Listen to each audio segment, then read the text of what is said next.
most of the time, y'all, that's going to happen. I feel like a lot of y'all need to know that. You're not always going to be hot no matter what you're doing. Let's say you're the number one in sales at your job. Well, guess what?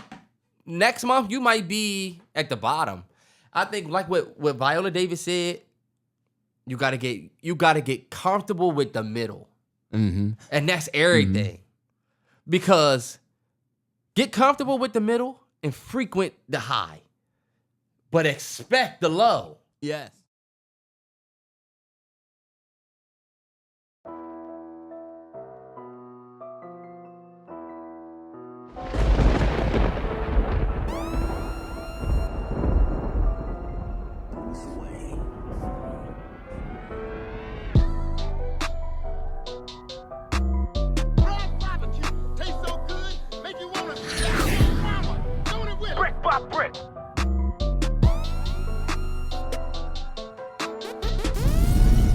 Yo, it's the Mallory Bros Podcast. It's episode 257. That's the area code. Where we at, Terrell? That is Vancouver, Canada, the British Columbia, Canada, the lower mainland. Big shout out to y'all up there. Shout out. Y'all right up there from us. Shout out. Come on, man. Vancouver, Canada. I'm rocking the Blue Jays fitted today. And I'm going to keep it 100, y'all. I'm not rocking the Blue Jays fitted. This was the first fitted that I got. And I said, I'm going to get it because I just like the emblem, y'all. We from PG. We rock hats just because. Oh, I'm sorry, DMV, Maryland. We rock hats just because. I'm not a Blue Jays fan. I'm not a Drake fan. Oh, he's got the Grizzlies. And it's not a fucking Oakland Athletics hat. It's like, trust me, I just bought this because it's green and yellow. And that is kind of a broken way about us, though, you know? Well, yeah. That we got it. Well, we don't really have to face this. This is the way we always have been. Fuck it.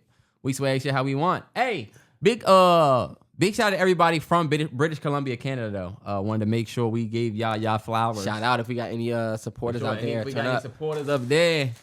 But all the supporters up north. Getting full on that Jack Mac. The first smack. First smack back. We got a nigga to back smack. Shout out Uncle Smack had his first event back. And prayers up to T-Rex. Yeah. That was crazy.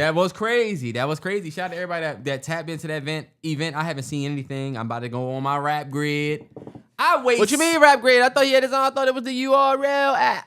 Oh, I gotta go and figure out how they doing it live. Normally I can get on like a rap grid or something, but bro, I be blowing cash on these events. That's my shameless purchase that I always will make. If I don't have it, I'll make so it. Look, that's me at FanDuel. His is way worse. I will spend the $65 just to watch the Geechee battle, and then I might watch 2 other battles, and then say I'm gonna come back and watch Ace Amin versus, and I never make it back. Hell nah, see? It's a bad thing, bro. It's a bad thing. But happy Tuesday to everybody. I'm gonna keep it 100, y'all. I'll give y'all my little shameless whatever. I got a couple. We can go band for band. We can go shameless we can for go shameless. M for M with shameless things that you're not proud of always buying.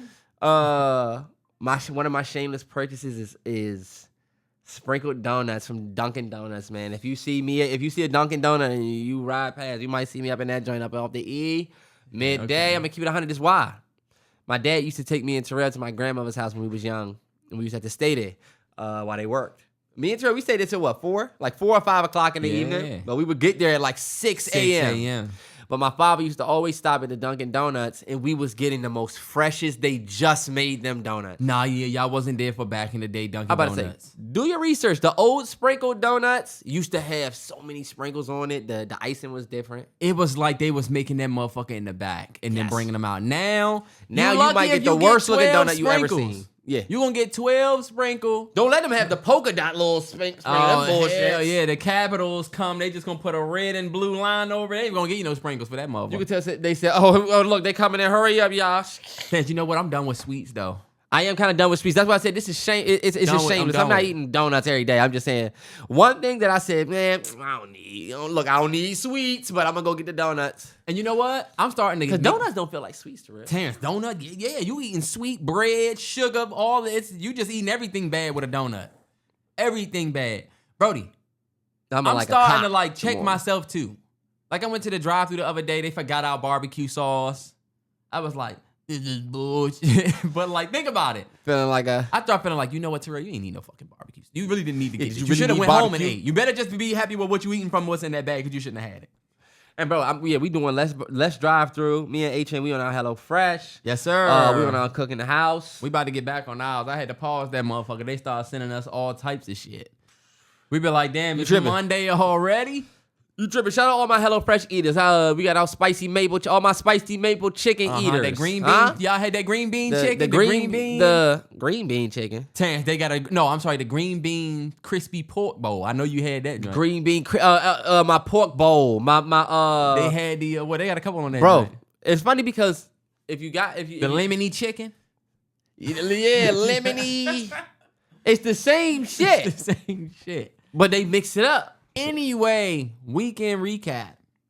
I'll let you start because my weekend recap was some shit. I ain't in the mood today. I'm Taraji from Straw today. Yeah, Terrence had a bad week. He had a bad weekend. He had a. Y'all remember I'm gonna try to put the picture here of Taraji from Straw. At a certain point, that was just me, just literally looking up and screaming. Oh yeah, weekend recap for me, y'all. I took my son to this new spot that I think I'm about to put him in. They do like all types of classes and stuff. It's different from swimming. He's still in swim school. We haven't been to that joint in a minute. We went on vacay. We went out of town. He haven't been since before we left. But found this new place that I feel like is dope because there's other kids and he can like do stuff with them and talk, play type stuff. In the pool, you can only do but so much. Yeah. You're swimming and then you ain't really interacting for real. I got to get in. So this is a lot better. I think I might do this for a little while. But other than that, man, the weekend was chill. Want to give a big shout out to my boy Josh Wallace. Plays for the Los Angeles Rams from PG County. Shout out to bro.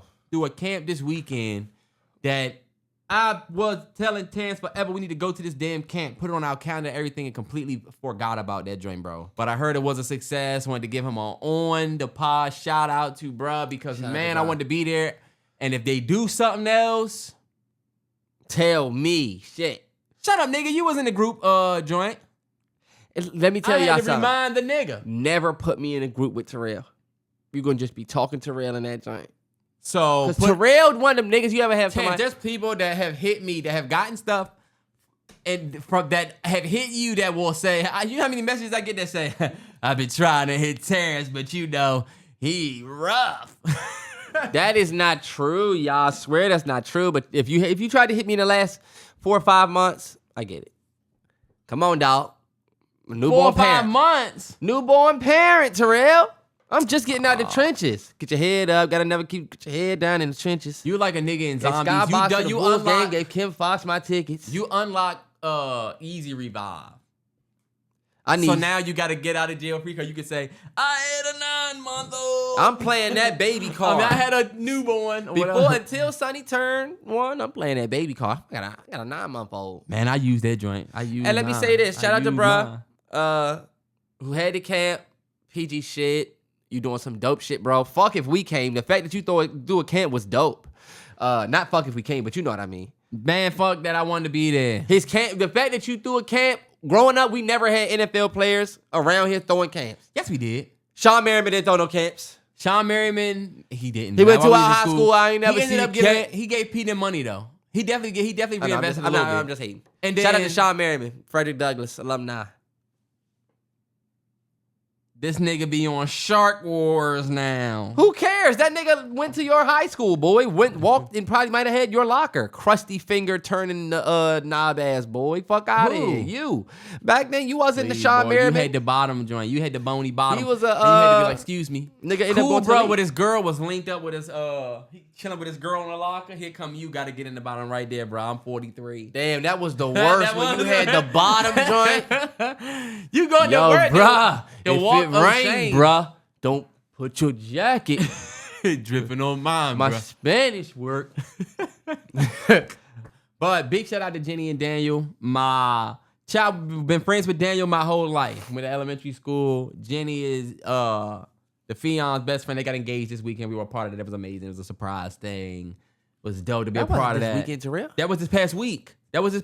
First thing that happened in my weekend, y'all, is I got sick. I don't know what the fuck happened. It ain't even really a bad sickness. You could probably hear it, but like my nose was just running nonstop. Y'all know how annoying that shit is. It's like, damn, I gotta blow my nose every fucking 10 minutes. I can't even live a normal life. So a couple days ago, we just in the joint. All of a sudden, it started getting hot in that joint. I told A-Train, damn, it's getting hot. And they just said, we get a heat warning every day. Yeah, one of the hottest weeks of the year. Hottest weeks of the year, right? Why y'all AC went out?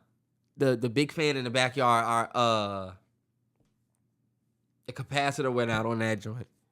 Damn. So basically we had to set up an HVAC appointment, whatever. Either way, y'all, 2 days in a row, sick, nose running, crazy, 9-month-old baby, A-Train. A-Train, why you add her to the list? Because A-Train, you on the list. A-Train. Why you added her to the list of look, sick, nose running, 9-month-old baby is like, okay, the stress of that. Then you just A-Train. A-Train is still to me priority.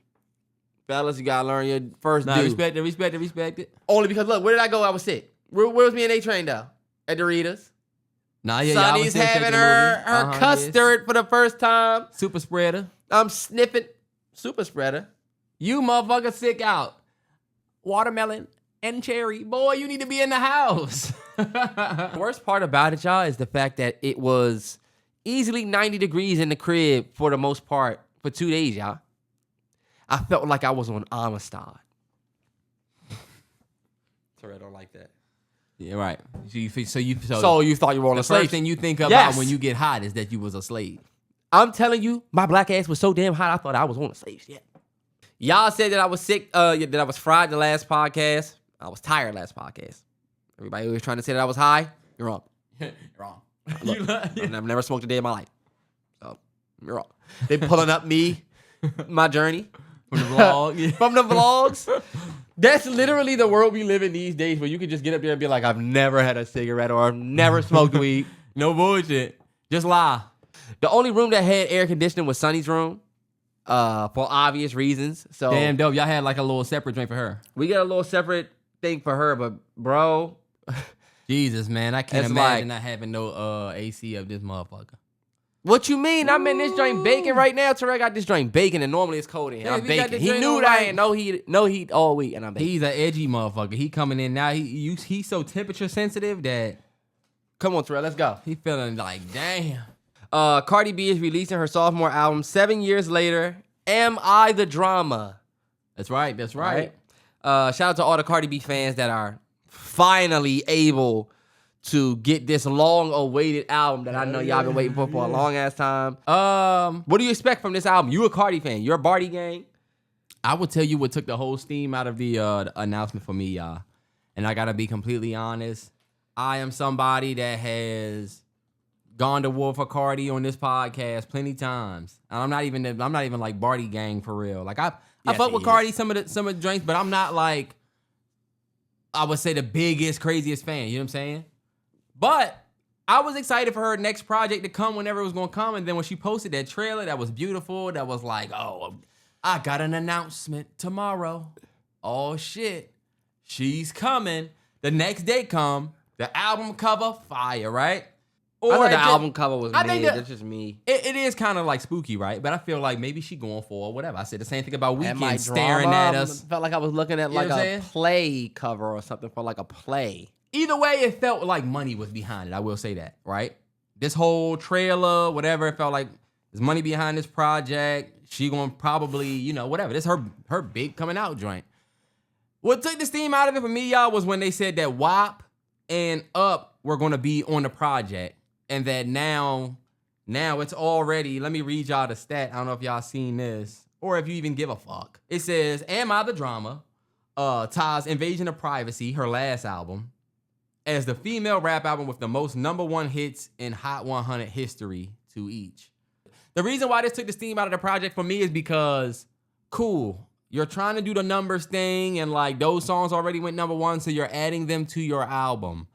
I'm not too sure where they're going to fall on the album, but for me, as a fan, it just made me feel like, okay, I thought she might be going into a different creative space for the album. You an artist, or we're supposed to be treating you like an artist, when in reality, we know that Cardi don't necessarily have like this music passion. I would say that.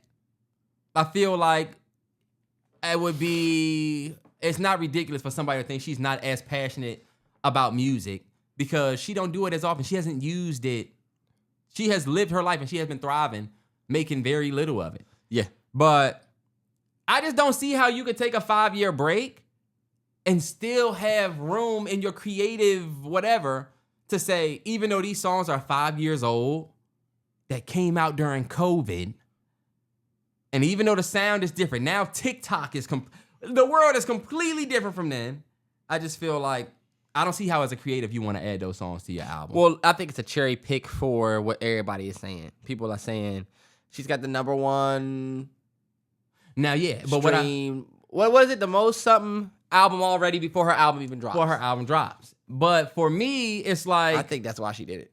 For me, it's a body of work thing. It's kind of like, yo, you said you're going to have, 23 records? That means now we can look forward to 2 of the records being records we heard 5 years ago in this body of work. Even if you put them as 22 and 23, it's like, it just shows to me, like, you don't care as much. You know how some people put out a single, but then the album be completely different because they want the album to be its own thing. I don't know. What you think? I remember what I told you. I said I think she did it because she looked for the easy win. I think the easy win is to put the songs that already have numbers out so that you don't have to face did my album perform well? People are already saying your album performed well, it didn't even drop. You know what I mean? Mm-hmm. People are already throwing the numbers up to the ceiling because it's a cheat code. It's a cheat code. And I feel like in her position, she has to do that. But let me keep it 100 with y'all. Going #1 doesn't matter. You know, putting your old songs on your project don't matter. None of it matters. You have to come with some heat. Because when you take such a hiatus, y'all know how it is. It's like that with anybody. You take a hiatus, you got to come back with heat. And I think she's looking for a W in any way she can get. And low key, WAP up the songs that have worked on a project that obviously we all know Cardi might be a little bit hesitant, and that's me being nice about it, to put this joint out. You know what I'm saying?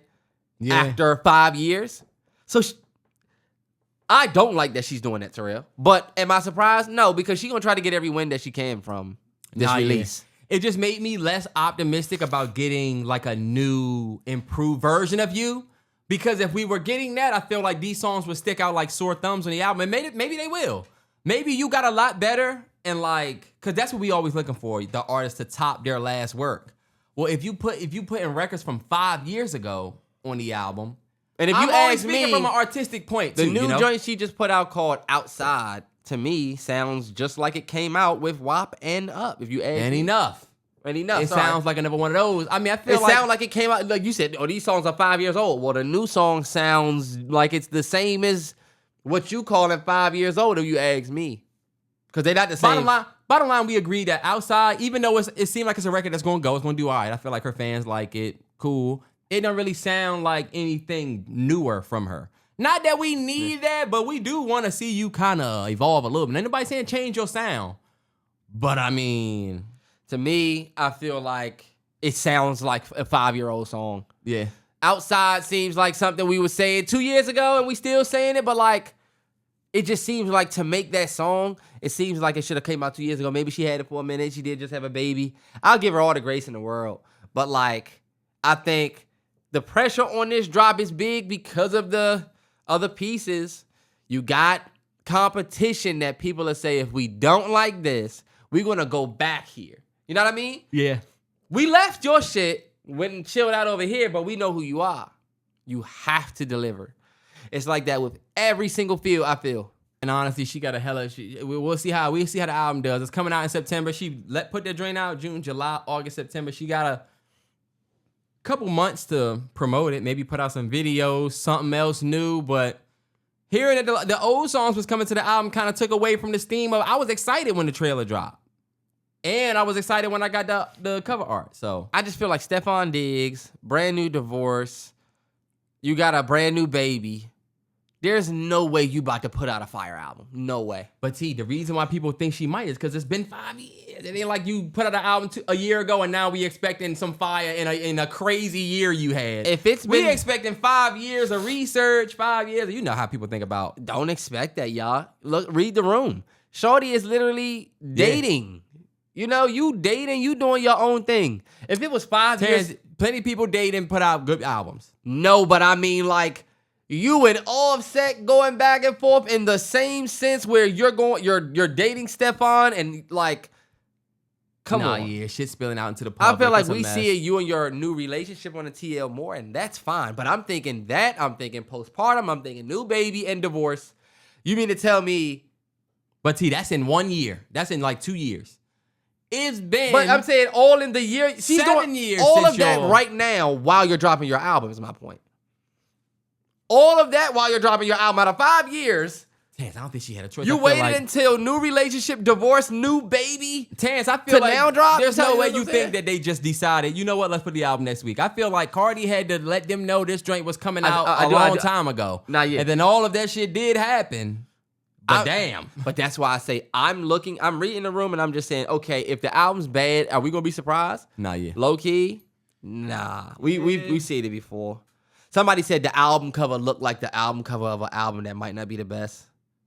Hey, Barty Gang, I wish y'all the best. I hope I'm wrong. How about that? How about we listen to this joint and the joint fire? That's what I'm saying. Maybe we can only wait and see, but I mean, that just doesn't make me optimistic. That's all.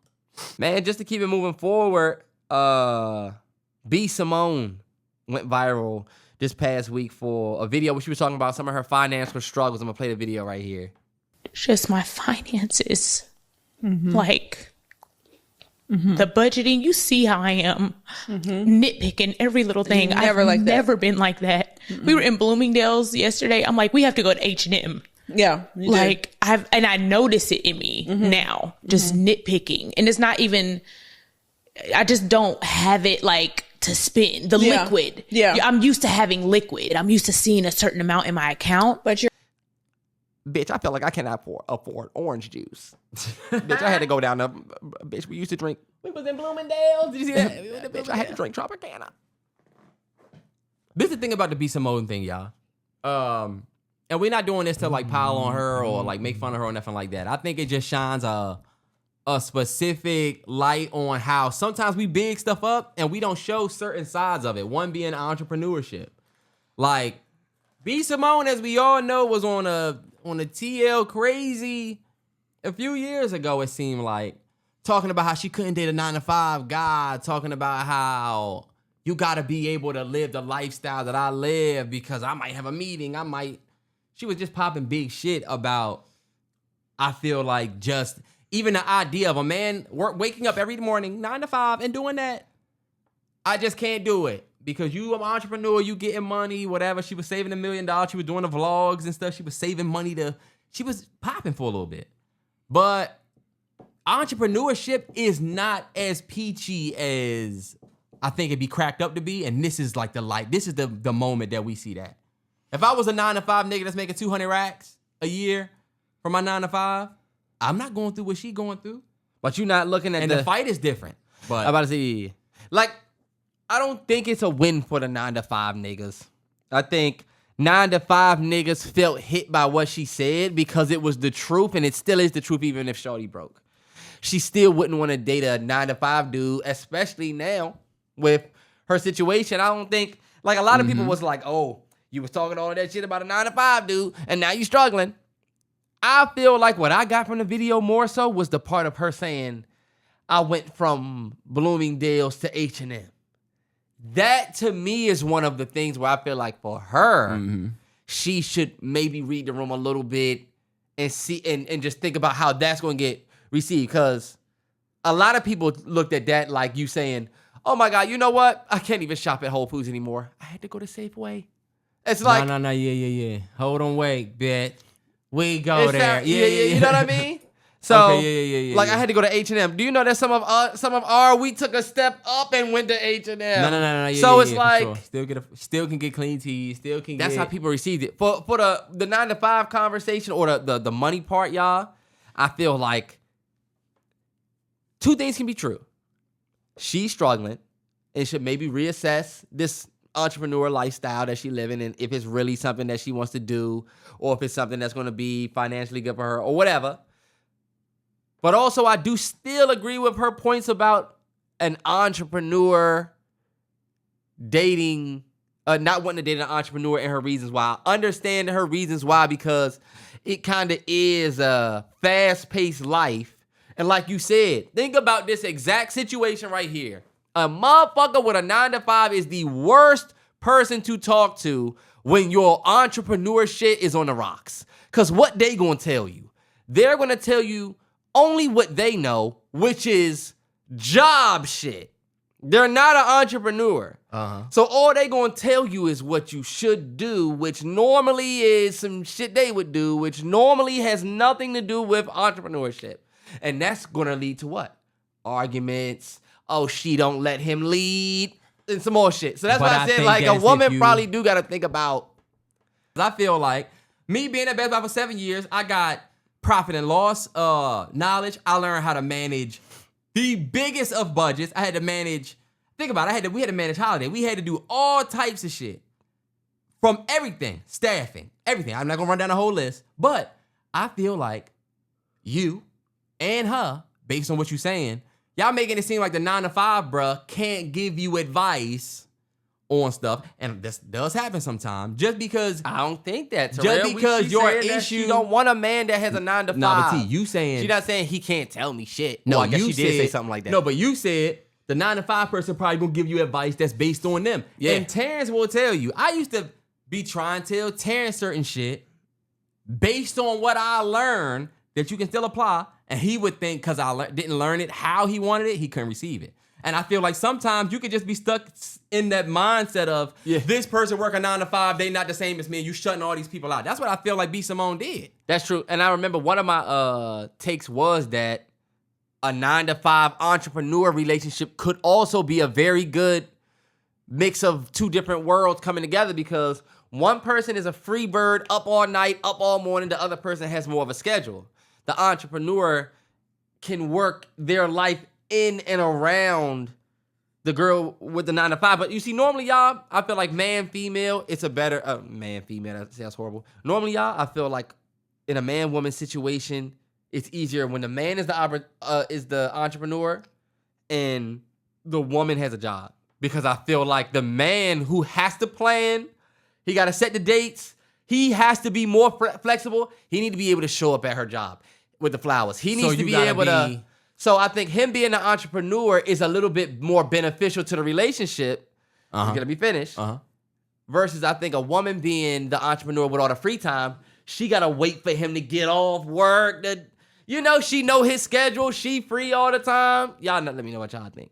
So basically we saying that we going for that. But that's my thing. If I'm a barber, right?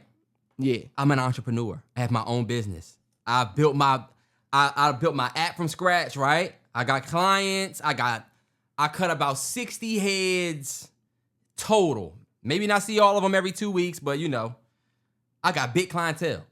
But I work in my shop Thursday through whenever. Like, that person still gotta not be available. Like she said. But you saying, if she wanna pick up and go, she gotta ask you to cut your fucking schedule in half. See how, tell niggas that you about to be gone, and then they gonna say, well, when you coming back? But you see what I feel like that makes it so that we talking about one specific type of entrepreneur, aka the one that doesn't have a business. Terrell, see, you keep be open. You're trying to turn this into an entrepreneur what's the name thing, and she really just said she couldn't talk to a dude with a 9-to-5. But that's what I'm saying though. Well, okay. You could be an entrepreneur. You're right. Yeah. And that ain't even the conversation. The conversation is more so about the fact that she said that she was seeing her, The conversation is the fact that seeing her like that, it should let people know the woes of this shit. You can make $100,000 your first year, and your second, third year, you can make $30,000 and $30,000. And now it's like, I thought we was. Man, if y'all done that a couple of times. Y'all looking at two people who have seen the ladder at the top, we seen it at the bottom, we seen it in the middle, and maintaining your life around that is making a choice. You ain't seeing me and Terrell at Bloomingdale's every week. Where we at? We at the Traders right with y'all. Only because... Hold on, wait. Trader Joe's is cheap. Don't see us with that. We at the Traders right Trader Joe's is cheaper than Safeway and Giant and everywhere. No, I'm saying we got NFL niggas, NBA niggas that listen to this podcast. Some of these niggas are in Bloomingdale's. Well, look, fuck them niggas. Y'all niggas would be Simone. I'm with the niggas going to Trader Joe's. We eating the processed foods, butter chicken, orange chicken. The teriyaki aunt make that shit like golden. She make that shit with a golden pan, golden. She need to start sharing utensils. The damn recipe because I've been trying to do it the way y'all say, and then mine ain't turning out right. She just got that shit. Y'all high in an ingredient or something. You know, A-Train got Nola in her blood. Nah, yeah. So, hold on, wait. What was that? Oh, I was saying trade. I said Trader. I said I'm still Trader Joe's. Nah, yeah, for sure. We definitely. I'll say this. Have y'all ever seen the dude that's biting the gold and cracking the champagne, but he's on the second step? Yeah. That had been me and Terrence hella time. We think in first place, and guess who in first place? Uncle Sam. Yep. Or y'all don't know the feeling of going the whole year feeling like you cashed out and then getting that bill. And it's like, ooh. Yeah. What we gonna do about this?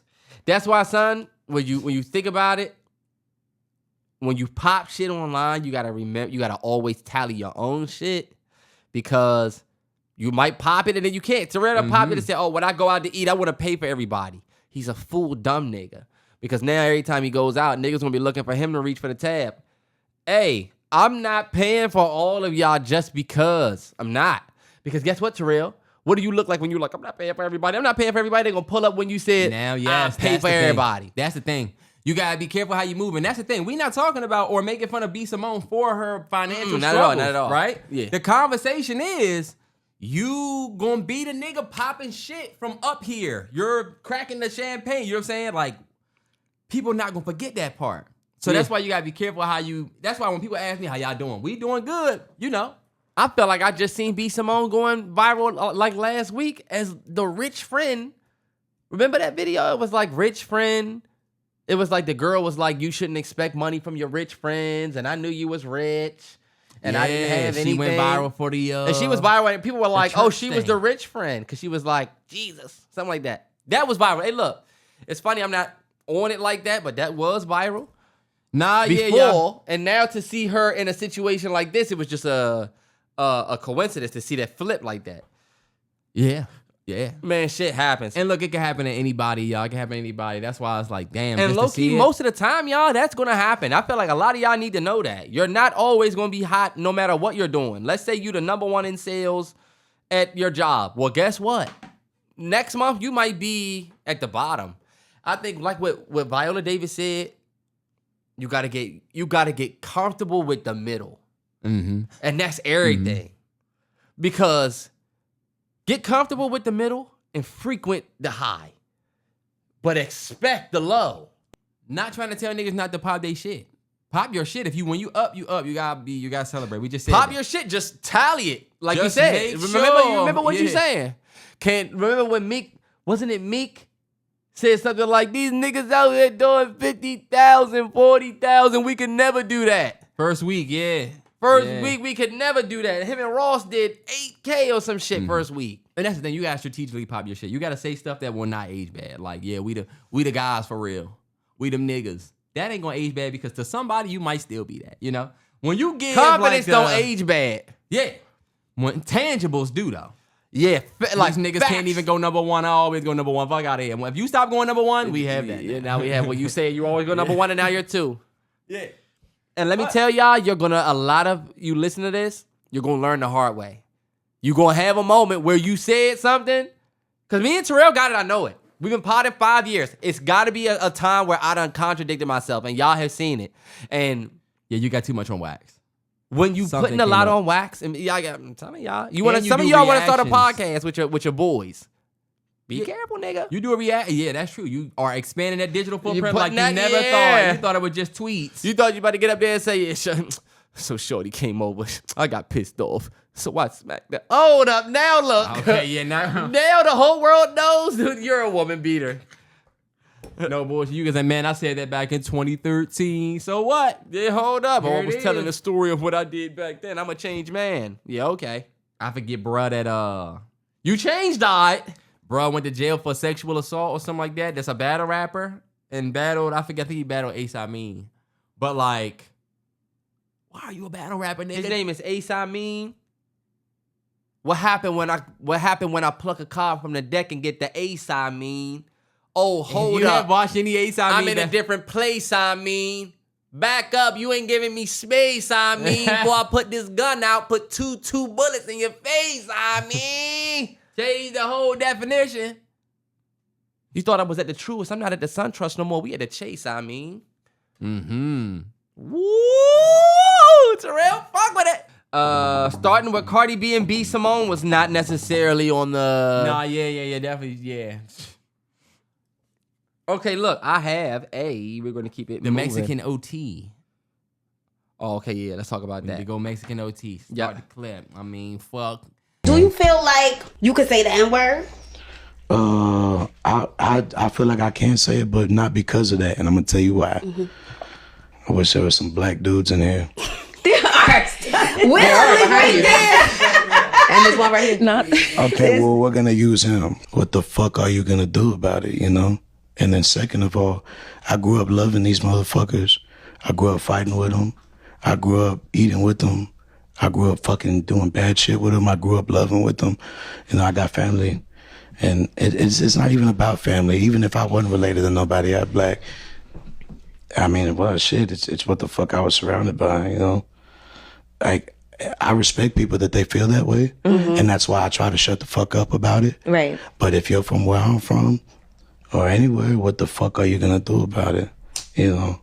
I told Terrell I felt like Mexican OT in that situation was trying to be tough in a situation where you really don't need to, you know?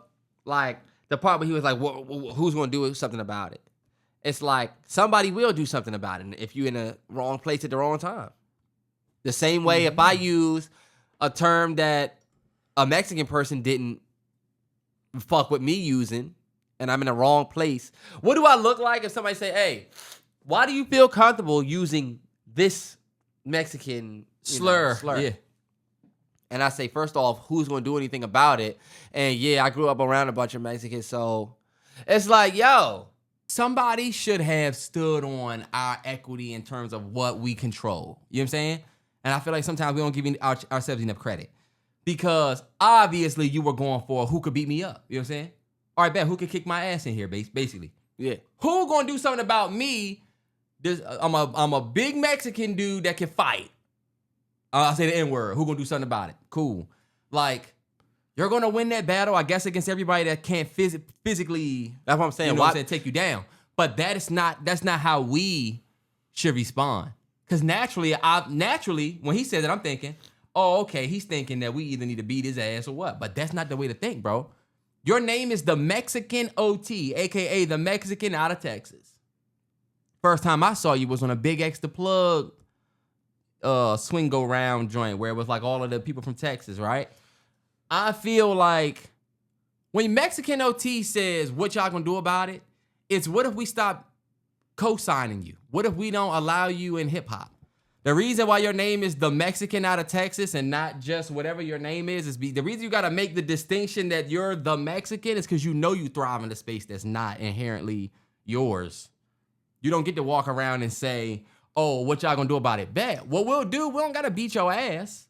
Because if that's what you think, we can literally tell everybody to stop supporting you, which means now you don't have access to black producers. Now you don't have access to the black fan base that makes the music. Now you don't have access to the black folks that actually make the sound and perfect the sound that you use. You don't have access to black features. You don't have access to what if we take the culture from you, nigga?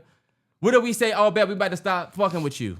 You should think about the fact that you're in hip hop with black people before you say who gonna do something about it. Like, this is the time to be tough. Because like you saying, Terrell, you trying to be tough in a situation where, okay, be tough. We just gonna stop listening to you and now you look stupid. We gonna strip you from under, yeah. Yeah, like, why not just be like, yo, I'm not trying to offend. Yo, I'm this. Why you gotta try to be tough like you started this party? Like you wasn't let in. We ain't even invite you. We said you was cool enough to come in. Why act like that? Like we can't put you out of here. Because this is not me and Terrell speaking like our opinion, like me and him. We saying Black Americans, if we feel disrespect, we not going to get violent like they tell you. We're going to pull away. It's happened before. We're going to stop fucking with you. We're going to pull out support because honestly, and that honestly is, well, what you saying is actually kind of the right thing to do, but people haven't been responding that way. And I hate sometimes our women will say, you know how girls start talking shit? You ever see a fight with a girl and she say, if that was me, I would've. And it's like, oh, we gotta listen to her say how she would've beat this man. You know what I'm saying? Yeah. Like all these men in a room and nobody beat his ass after he said that. Now this is the thing. Mexican OT is a big motherfucker. I don't think anybody should have touched him. The answer in that situation is not to tell black people, yo, we gotta beat his ass to show we tougher than, and that's why he can't say, nah. Let him be tough. Let him be tough and see if he can thrive without our support. Because guess what? Once we say you're not cool, everybody else in the world is gonna say you're not cool. Look at Target. Target seeing some struggle, and they said it is real. And it's because we pull our power away. We say, all right, bet y'all want to say F us, then we gonna say F y'all. We've been doing this since the bus boycotts. That's why I'm saying we not just chatting. You know what I'm saying? Nah, for sure. When we pull our support, that's always been one of our strongest things. Because like you said, our support always been another strong driver. And that's the thing too, like sometimes we don't pull our support in times that we should. Sometimes it's like, man, we need to stop. Like we talked about many brands that we probably should have stopped supporting, whatever. Oh, but when we do,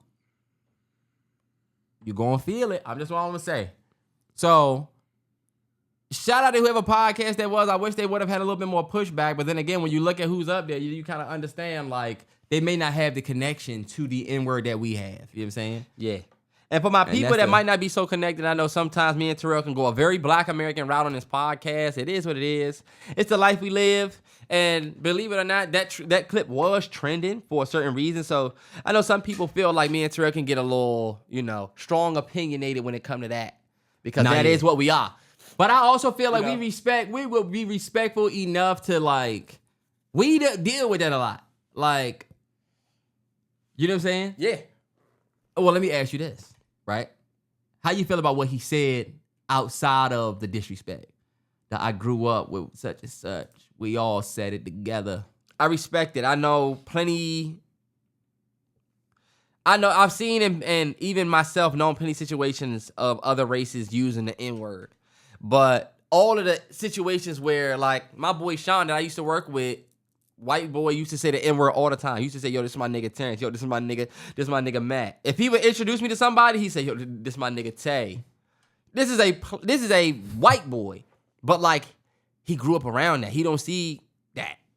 And one thing that he knows, though, is that he comfortable where he comfortable, and he knows what he looks like outside of where he's comfortable. The same way a black dude knows, in my hood, I could dress this way, be this way, whatever, but over here, they gonna look at me this way, so I'm just gonna be this way.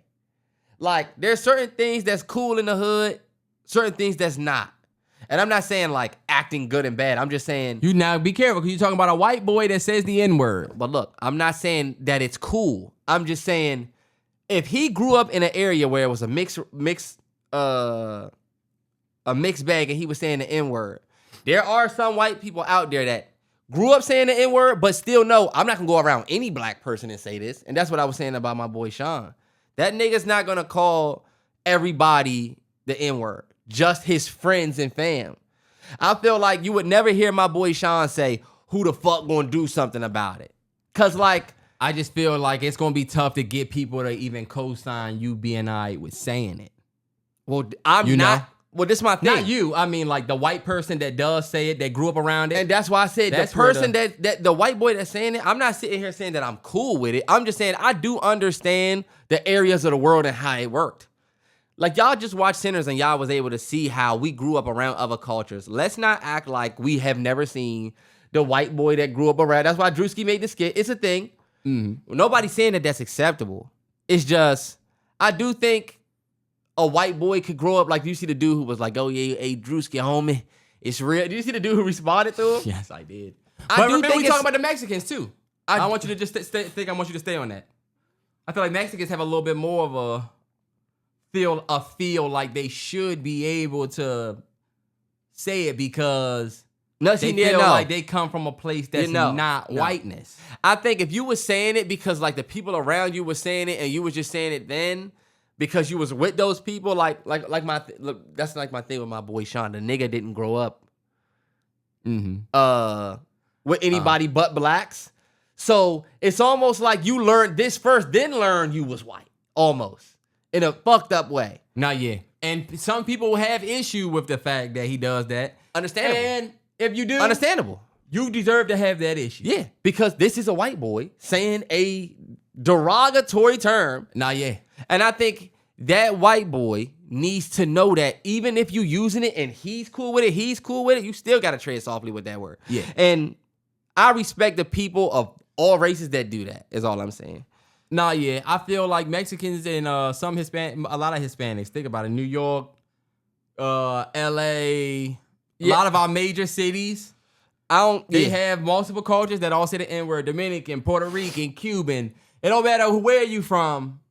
If you're not, a lot of people feel like if you're not white, then you could say that. I forget who it was. I think it's my boy Ash. Shout out Ash, which is like my low-key, if I ever get a crook, Ash, I get a crook in my neck or whatever. Ash Rehab. Yes. Shout out to him. He just started a new page. I know he's listening, and I never got to respond to him, but he hit me one day and was like, yo, I'm this and this, so I kind of can't, I don't want to put his business out there, but he's like, yo, I don't really say the N-word, but I'm kind of confused on if I should be able to say it or not.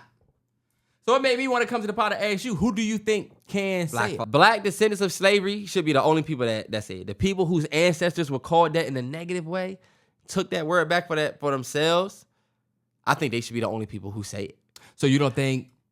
Because I don't think that I don't think you see black people out here calling each other other terms that you see other cultures call each other.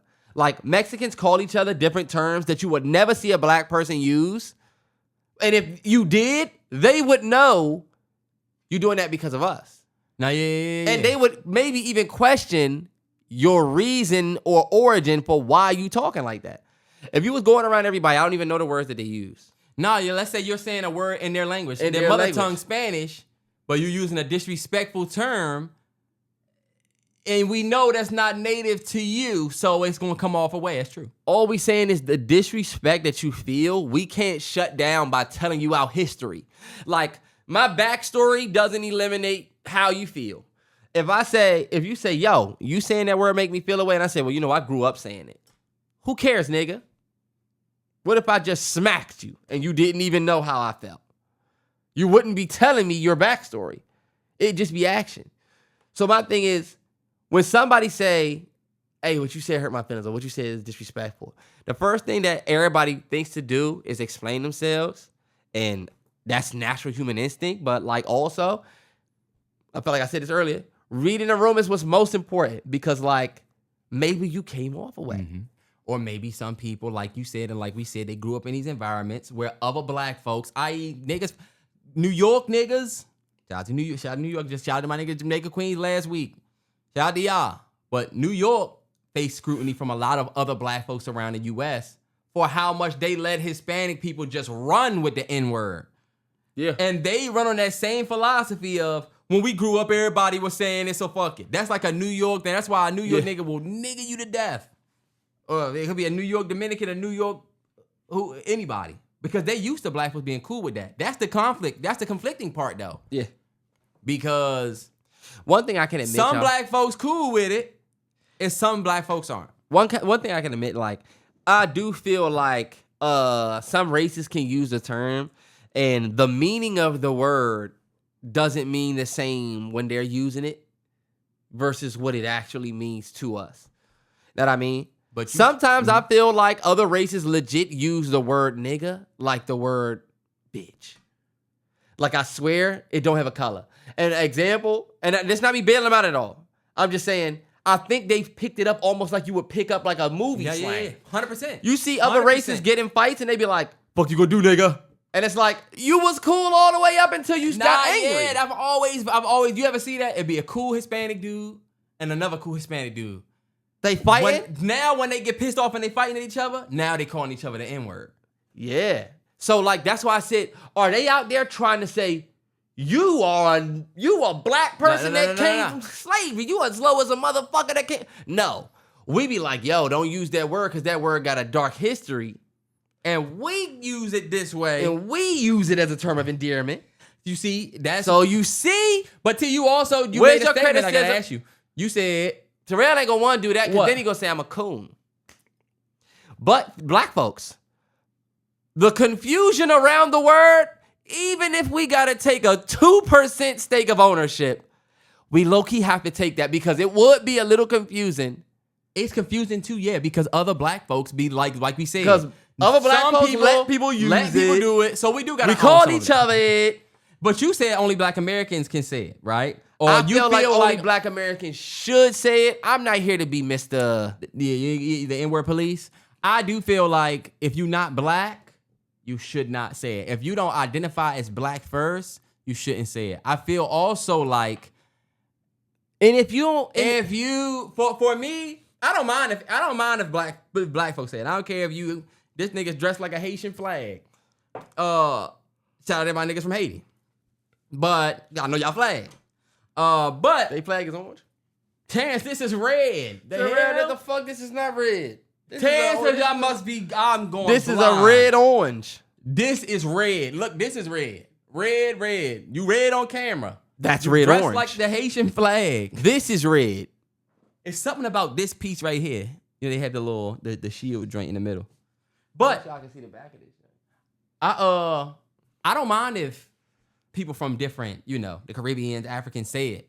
I, for me, feel like the only people that should want to say it are the people that came from that. But I do also understand that won't be the case. But what's the reason? And also, some of y'all who are also black have created slurs for us that aren't from there. So it is also like we in a weird space sometimes when it comes to the I just don't see why you would want to say it if you're not black. Why?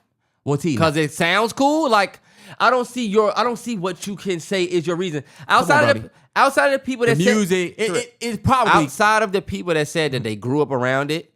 If black people are telling you it's offensive for you to say it, because you don't come from it, I don't feel like you can say, well, I love Travis Scott and he says it, so I feel like I can say it. I feel like if we telling you. But see, I feel like those people don't have an issue. The issue is going to be the Mexican OTs that say, well, I grew up with like I just told you, Terrell, but I just told you, outside of the people who grew up around it, I would be interested to know somebody's reason for why you want to say it.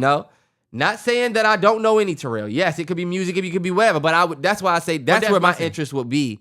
Like, do you think they're going to have a tangible reason, or is everybody going to give you the same answer? I don't know, but that's my question, without knowing the answer or trying to guess, like you're trying to do, is I think only black people should say it.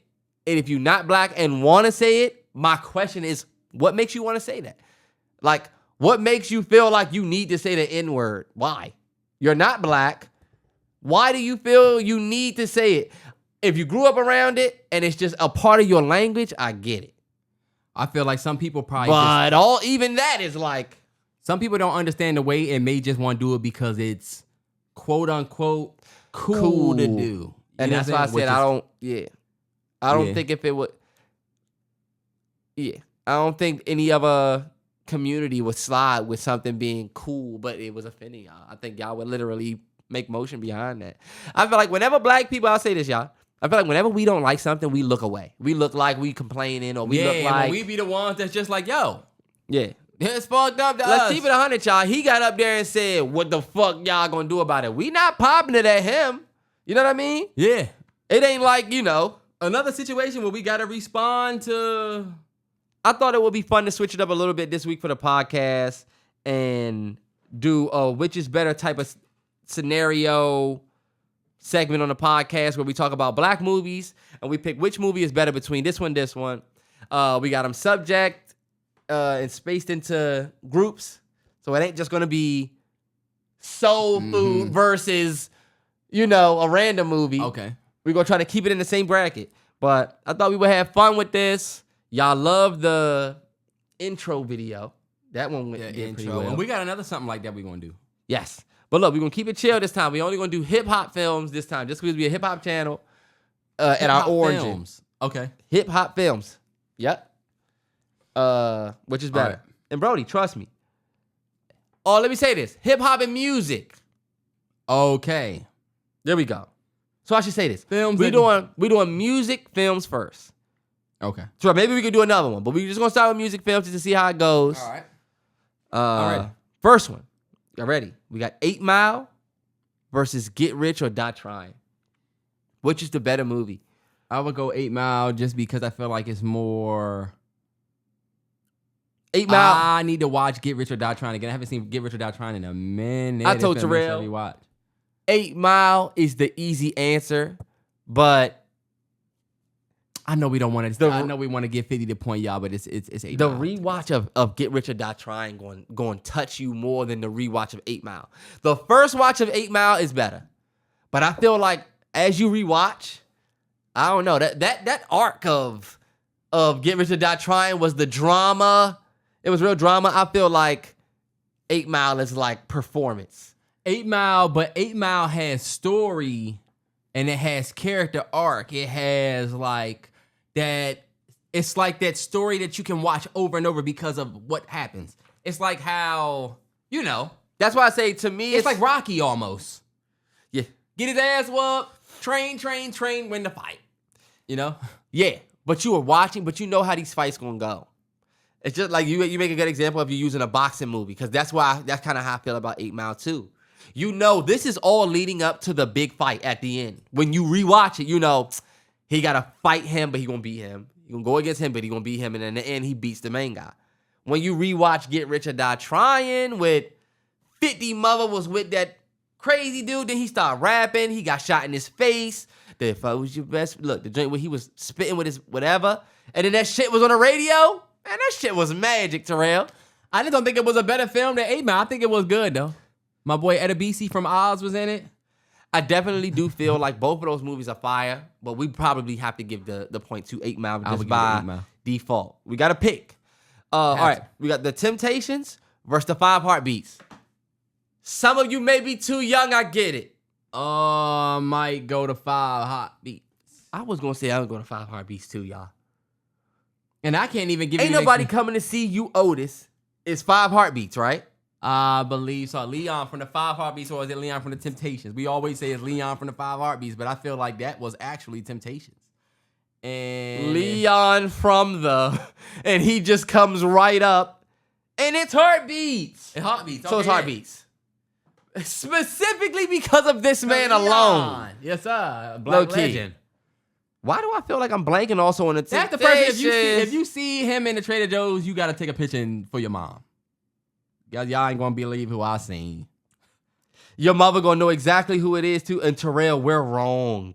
It's the Temptations, Ain't right? nobody coming to see you, Otis. It's Temptations. It's the Temptations, and this man was in both. Terrence, yeah, that's the one. It's that one. Lifetime Achievement Award for those 2 movies, period. BET, as much as y'all play them joints. Oh, shit. So we're picking Temptations. Yeah. Whichever one that was. Fact that y'all didn't know, that's right, ain't want them. You said some of y'all might be too young, and showed I was too young. But guess what, y'all? We watched them movies with Mom Dukes. Me and Terrell was not putting on Temptations or... Nah, we was about 5 years too young for that. People that's 35, 36 right now, they got a little bit more of a vivid memory. Some of y'all still gonna be young for this section. It's all cool. Ray or What's Love got to do with it? What's Love? Are you kidding me? No. This was the easiest one of them all. I feel like Ray is the easy answer because, Jamie Foxx killed it. Terrell, come on.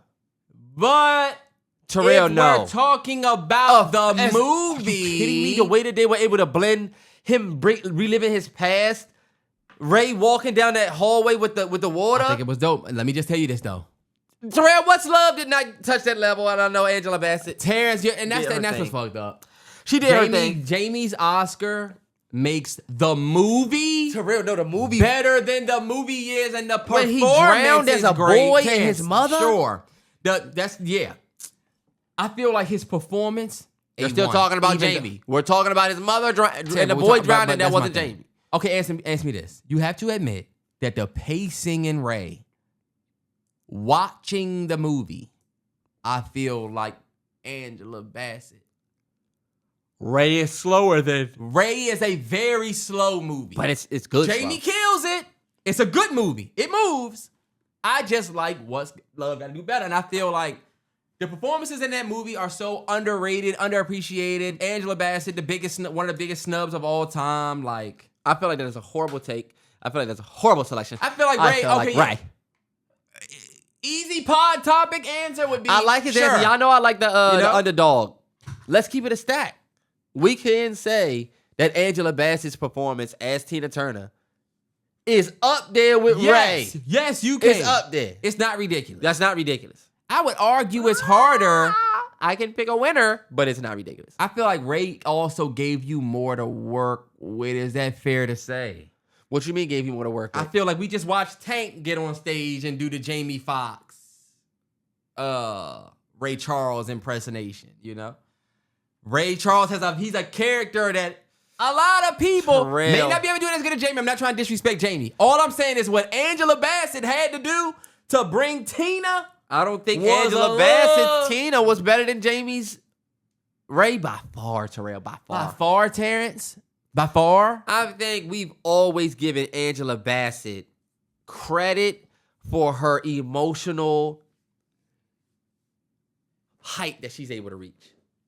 But I do think Jamie Foxx's portrayal of Ray was just so mirrored of the real man.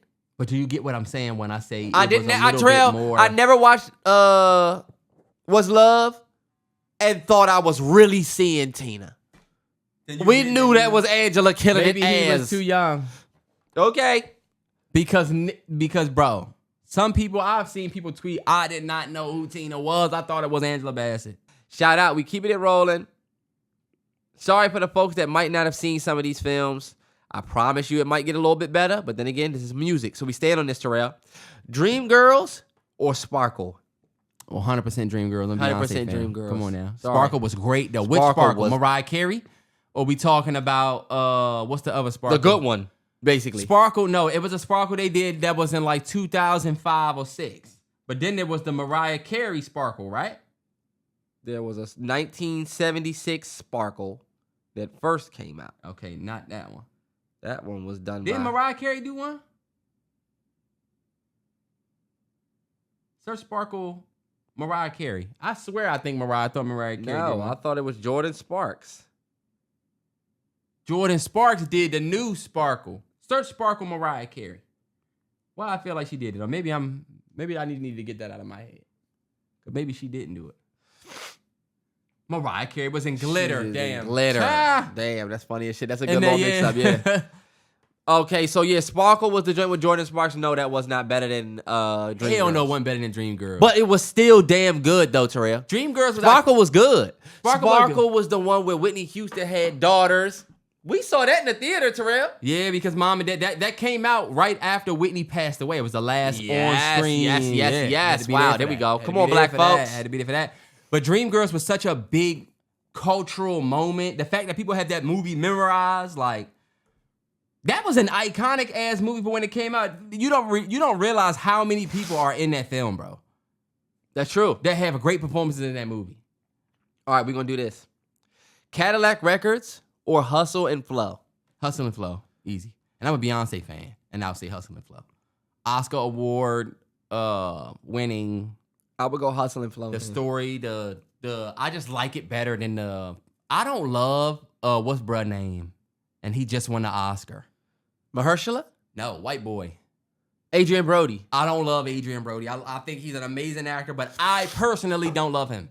That doesn't mean he's a bad actor. Doesn't mean he just won the Oscar. I don't love him. I feel that. So they need to say that without... Why? Because people make it seem like when you don't love somebody, it means you think they're not a good actor. Or they're not good. No, I was asking why you don't love him.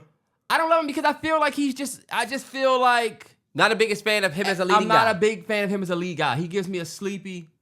He's always... Yeah. Adrian Brody. You know? Yeah. But he kills it. He does. But... Last one I'm going to give you. for the music films. Maybe we could do a little bit more of Terrell's Open. Notorious versus All Eyes on Me. Terrence, this is stupid. You know, a lot of people thought All Eyes on Me was very good, Terrell. Yeah, but they're both two movies that aren't that good themselves. I thought Notorious was classic for us, our generation, because when it came out, I feel like. But if you look back at that film, bro, I feel like they only made All Eyes on Me because of the success of Notorious. Notorious successfully gave us a Biggie Smalls movie, and they said, okay, we have to do this for Pac, and I felt like we found a brother that looked like him. Yeah. Let's do it. I didn't even see All Eyes on Me. That's why I'm like, I can't pick because I thought I'm not watching that. Nah, yeah. We could do one of these every week. Low key. Oh, okay. I see what you're saying. Because look, let's say we go to a more serious films. That's okay. What we say. Malcolm X or Selma? Easy. Malcolm X. You see? This Malcolm doesn't have X to be did hard. a better job of being Malcolm. I thought David Oyelowo was cool. I love Ava DuVernay to pieces. Love her, support her, everything she does. My boy Bradford Young Lens did It Looks Better. And that's a shot, Ernest. Terrell, I can't believe you didn't take that back. Terrell, you didn't take that back. Terrell, take it back. Take it back, Terrell. Come on. Take it back, please. No, please take that back. I will not put Bradford work up there, Terrence. Come on. Malcolm X is. Oh my God. Malcolm X. That's your worst take of all time. It's not. If you let me leave that. Malcolm X, low key. It looks amazing, Terrell. It's one of Spike's more tame of what he's done. What? It is. Terrell. Cinematography. You need to rewatch. You need to rewatch. Terrence, I know Ernest Dickerson. Terrell, come on, bro. the crane shot where he's with the white girl. Terrence, yes. And the moonlight that they created. Terrell, stop, nigga. Cinematography. I can't believe you're doing this. I can't believe you're doing this. Bradford Young. And Selma does look good. Bradford Young. Terrence, it's unfair. You're telling a movie that came out in 2014 versus a movie that came out in 1990. So we can do that. We can say Selma looks better. It's fine. Why? Because they use Cook lenses and they didn't? Because Terrence, they use it's anamorphic. Like saying Dr. J better than back then he was the only one. Terrell, it's not that. It's not that. Terrence, but Malcolm X looks beautiful, and you just put Selma over. I can show you some shots in Selma, specifically the scene when Malcolm X came to town. Go look at how my boy Bradford Lens that. Bradford Young changed the game. Never forget. So never forget you was a fan though. You put him over a big dog. Terrence, you forgetting that Ernest is my OG, bro. I started with Ernest. Okay, but you put Ernest Dickerson is the cinematographer for Boys. Is the cinematographer for Do the Right Thing. He is Spike's guy. Do the Right Thing. Jungle Fever. Created the Spike Lee shot. Who you think set that motherfucker up? Yeah, Ernest. That's Ernest. Ernest is also the director of Juice. It's like you being a KD fan, and Shay just won the ring. Hold on, wait. So who's Shay and who's KD? Ernest would be KD. Terrell Bradford is Bradford Young is the Shay. You what you did is just too good, bro. Terrell, you know what? I'll give you that. Come on, bro. We're not talking. Selma is not a better film by far call than Malcolm Ernest X. KD. It looks 10 times better. You're calling Ernest KD, but KD didn't get a ring with OKC. Ernest got a ring with Malcolm. Ernest got rings. I say Ernest got his ring with Malcolm X. I think you love the way Malcolm X looks, but even people that know Spike work for real. Just because Malcolm X doesn't have this huge stylistic theme as far as the cinematography doesn't mean just because Selma does have a style. Let's keep it 100. It has Bradford on it, yeah. It has Bradford all over it. If y'all, and look, let's just stop this here. We're being nerds. Go and watch Selma and watch it for the way that you hear Terrell talk about it. Like, go look how it looks. Terrell used to be a cinematographer at core. At heart, yeah. And they still in there. So listen to me. I told you that Malcolm X versus Selma was relatively easy if we pick a film because film v film. It's going to get a little bit harder. The Color Purple or 12 Years a Slave? Not hard at all, Color Purple. Terrence, Steven Spielberg, believe it or not, for Steven Spielberg to have pulled that off when he pulled it off, and you're going to tell me 12 Years a Slave is better with what? Terrell, 12 Years a Slave won an Academy Award. I don't give a damn. I don't give a blue flying fuck about Academy Award for that film. 12 Years a Slave. Nowhere near. 12 Years a Slave was it was amazing. Based on a true story, Terrell. Sure. Color Purple had way too many characters to execute but it's too many Terrence. Seeley, Danny Glover character, Suge Avery. It was a story about triumph. It's a story about... it's a beautiful story. It's a couple, bro. But the story about a slave cast away from his family and he's literally free, forced into slavery and having to live amongst the... It was nice. It was very nicely done. It's a great film. It was not better than Color Purple. He won't put it over Color Purple because Color Purple has too much of the... Too much. I guess I got a little bit of what, nostalgia? And no, it's not me. I'm with the culture. Cringe. That's what you're saying. If it was a Drizzy Bob. Terrell would have liked it if he would have said. Yeah, that's not wild. That's not wild. But it's not funny shit because that's not wild. Yeah. But Terrence, no. All right, but look, Terrell picks Color Purple. You know what? For the culture, Color Purple is more important. But I think as a film, for the film world, better films, it's not better. Steve McQueen, the boring ass, it wasn't better. I'm sorry. Terrell, when the last time you rewatched it? 12 Years a Slave is a film that you do not really low-key want to watch, like Ryan Coogler joint. King Richard or Hidden Figures? I would take... That's a tough one. If you pick Hidden Figures... I'm going with King Richard. I would say cool. If you pick King Richard, I would say cool. This is what I think about Hidden Figures. They mix some modern in there. You know, Hidden Figures faces the white trope, white savior trope a lot. Hidden Figures, yeah, because they actually did add that because of the real way. It didn't go down that way. Right. So Kevin Costner, right? Thinking with that in mind, it makes me want to pick... what's that movie we said? I just said it. King Richard. King Richard. I think King Richard was more of an accurate depiction of the actual situation with Venus and Serena. Oscar win. Smacked the fuck out of Chris Rock before. Give me Richard. That has no reason for you to pick that. I would say both films give me that same feeling. I think King Richard is probably would be a little bit better, but I'm not gonna act like Hidden Figures wasn't a great film. Y'all, I'm not fried. I'm tired as hell. It's 1 a.m. If y'all getting this pod a little bit later in the day and you made it this far in, shout out to you. But damn, motherfucker up late off the bitch. Are you ready for the next? Sure. This one's gonna be me and Terrell not agreeing. Fences or The Great Debaters? Ooh. Two Denzel masterpieces. All day. Two Denzel masterpieces. Terrence. The Great Debaters. I would argue. Nah, you know what you should have told me? Nah, I ain't gonna say it because I know people mad and people may not have seen it, but it's fine. Let's stick with it. Fences is not a better film to me than The Great Debaters. It is a better Denzel Washington performance. Maybe.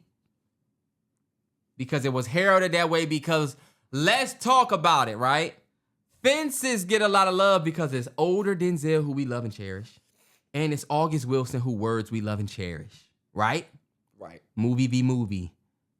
Fences is supposed to be a damn play. And I love Fences. But it is talky and long because it is supposed to be a play. It was a great film adaptation.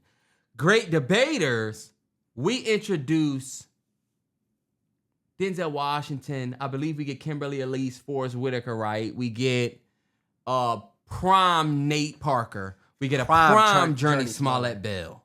Like, that to me put Journey, and I don't care what anybody says. Journey Smollett Bell is one of my childhood crushes. I was just telling A-Train the other day. I said, do you know Megan Good?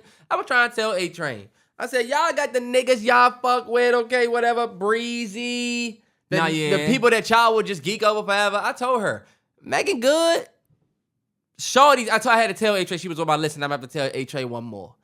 Journey Smollett Bell. Journey Smollett Bell, yeah. She's been on my list. Let me keep it 100. Journey Smollett Bell still looks good at her old age. Journey Smollett Bell. If I were to do a movie right now, Journey Smollett Bell is on one of the top actors on my list where I would want to work with. Not because of how she looked, but because to me, look, we talking about Great Debaters. We talk about an actress that can deliver emotion. We met her in Roll Bounce. We met her in Roll Bounce, I think we did. Mom and them met her Ease By. If you old enough, you met her Ease By. She was small with Megan Good. With Megan Good. Megan Good played her little sister, right? Wow, yes. And Samuel Jackson, been around the way. Been started when I was 40. Did you hear me?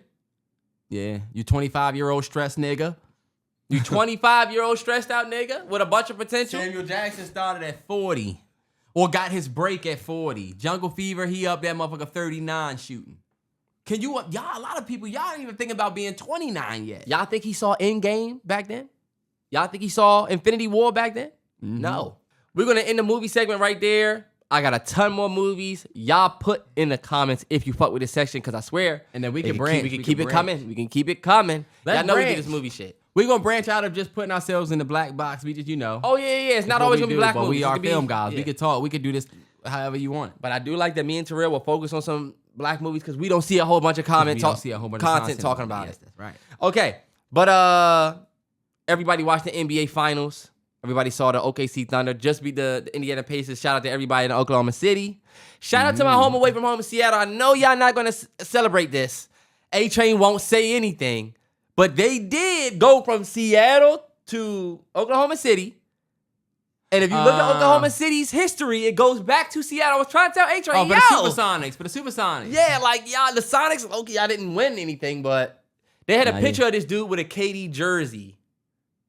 And it said Seattle, like KD's OG jersey. And I said, damn, people don't realize that the people in Seattle literally feel like that their basketball team was just snatched away from them. Damn, yeah, Gotta feels like that. But what I want to talk about, y'all, is Tyrese Halliburton snapping his Achilles tendon in the first quarter. I was watching that shit. A-Train was in the kitchen. I just started saying, no. A-Train was like, what happened? I was like, Tyrese Halliburton's Achilles. She's like, look at him. He's on the ground. I told Terrell. It was a heartbreaking clip. Watching him on the ground saying no, and then his coach asked him, you think you popped it? And him saying I did. Like, people there was a tweet where the dude was like, why does it seem like some players are completely broken when they do it, and then some players seem to not have a reaction at all? Mm-hmm. If you ask me, I feel like Tyrese Halliburton in that moment, as well as the other players that might break immediate, you know exactly what you just did and what you got to face. And if you Tyrese Halliburton, and y'all know I'm not a basketball guy, but one thing I saw all week was it's all good. Tyrese Halliburton need to be resting, but he gonna have to put it all on the line tonight. Tyrese Halliburton, he's gonna do this, but he's still gonna play this calf. I'm a nigga that don't even follow basketball as heavy as y'all, and I knew he had a calf issue. So when he went down, I swear to God, nigga that's a football. I watch football. So as soon as I saw the way he stepped, and watching KD, watching Kobe, watching Clay, watching everybody that has snapped the ACL or Achilles, anything before, I ain't gonna lie, y'all. You just kind of know certain movements. I know what an ACL tear look like. I know what an Achilles snap look like now, just because I've been watching sports long enough. It was bad. I thought the nigga just slipped, and I thought he was sick that he turned the ball over. And then when I saw him like that, I was like, you good, bro. Y'all was like, bro, you good. I literally said the words, you good, bro. You cooking already. Nigga hit 3 threes. I said, you good. Oh, no. Mm-hmm. Do y'all want to know something? I'll put y'all in front of it. I took the Pacers spread, plus 7.5. I said, you know what? I don't got the Pacers losing that bad. And when I tell y'all I was feeling damn good about my bet, soon as Tyrese went down, I said, that's game. That's ball game. Yeah. And then the Pacers made us think that they could get it back. But look, this is not. I said the same thing. I was like, damn. Well, now I was thinking, damn. Now, and what's more heartbreaking about it is the fact that it's a game 7, and it's not like y'all was down 3-1, but y'all could have came back. They literally they lost their hope, like in that moment. You know, it's like, damn. Shea wasn't clicking so crazy in that first part of the first quarter, y'all. Shea was getting it going, but like the rest of the team was just dry. J. Will was dry. Everybody was dry. I'm not J. Will, J. Dub. J. Dub was dry. Everybody was dry. Tyrese Halliburton was cooking shit. Terrell, if you watched, whenever the Thunder is at home, just like Indiana, it just seems like, damn, the home team advantage is just insane. Like, you're never going to be able, like, they ain't going to be able to overcome the home team. Yeah. Whatever. Yeah. It seemed like the Pacers wasn't about to win. Just put up like a fight. Brody, if I was a Pacers fan, I would truly feel like I was robbed. I would truly feel like we would have won. Bro, I want you to imagine if we would have went to the NFC Championship against the Eagles and then Jaden Daniels in the first quarter did a non-contact snap his Achilles tendon. Yeah. Us Commanders fans would have been sitting here saying we was about to go to the Super Bowl. I'm sorry, you know what I'm saying? And even worse than that, because it's a Game 7 of the finals. Game 7. That's Jaden Daniels getting to the Super Bowl in the first quarter snapping. And Tyrese Halliburton, 3 threes in the first quarter. I guarantee if you do the math and go look back to every game he played where he hit 3 threes in the first quarter against them, I bet they won. Or I bet he had a great game. I'm telling you, the nigga was on pace. Man, that's what's we crazy low key, about but it. we witnessed one of the worst injuries in sports history. Low key, injured in the first quarter of a game because 7. Of the timing, yeah. It's because of the timing. And you know what's crazy is, and people were online were talking up. You know, y'all know I don't follow as much as everybody else, but apparently this isn't the first time or second time that we've had a finals, Achilles tear situation. Apparently, there's a hell lot that they can point to. Apparently, they need to start taking these calf situations and treating them a little bit different. Crazy, man. I did want to say this. Last thing I'll say, Terrence. Y'all, I figured out that I am addicted to the doom scroll. Y'all, if you don't take anything from me this podcast, because this podcast, we just talking about stuff, whatever. Take this from me. It's the doom scroll, bro. It is literally, I keep telling myself, it ain't, man, I was with crew, or I was with my son, or, I got to do this, or if I had more time. If I could really just cut out some of the time that I spend on my phone, I swear I would be at least 35% more productive than I already am. And so what I've done, just going to share, y'all can try if you want, don't. I told myself I'm not going to rid myself of all of the BS that I ingest. I just need to ingest it different so I can get stuff done. Because y'all, I'm not going to lie. Got to the point where my clothes in the dryer and there for 3 days. You know what I'm saying? Dishes in the sink that I was supposed to do last night, now I'm doing them in the morning. Now I'm coming down, crew ready to eat. I'm washing shit to put it on them. And I'm like, damn, why I feel like I'm falling behind on shit? Mind you, we still got work and other stuff. You know how life is. But I told myself that time in the morning that I sometimes will wake up, be on my phone, or middle of the day, I'm on my phone. I'm about to start regulating shit. So what I start doing is I wake up now, y'all, and I don't get on Twitter, Instagram, none of that stuff until 11, 12 is when I finally go into my TLs. That's all my TLs. Do I still ingest, whatever I might be watching? Yeah, like I'll put on the JBP. I'll put on a Rory and Mo. I'll put on whoever podcast I listen to. And I'll listen to BS that way while I wash the dishes and do stuff. But at least I'm not sitting dormant. The thing that kills me, y'all, is me sitting in the same spot doing shit. And when you're a content creator that covers shit that happened online, it's very easy to be chronically online. So I've been trying to shut it down. 12 o'clock I get on, and then around 9, 10 o'clock at night, if I ain't seen what I need to see, I'm off it for the night. I'll be back on it the next day at 12. But you think about the thing that you want to get done, or certain shit that you feel like you just, I can't figure it out, why I can't, whatever. I feel like it's the doom scroll. And I will second that. My bad, Brody. No. I definitely let him get it off because that's definitely something that I agree with.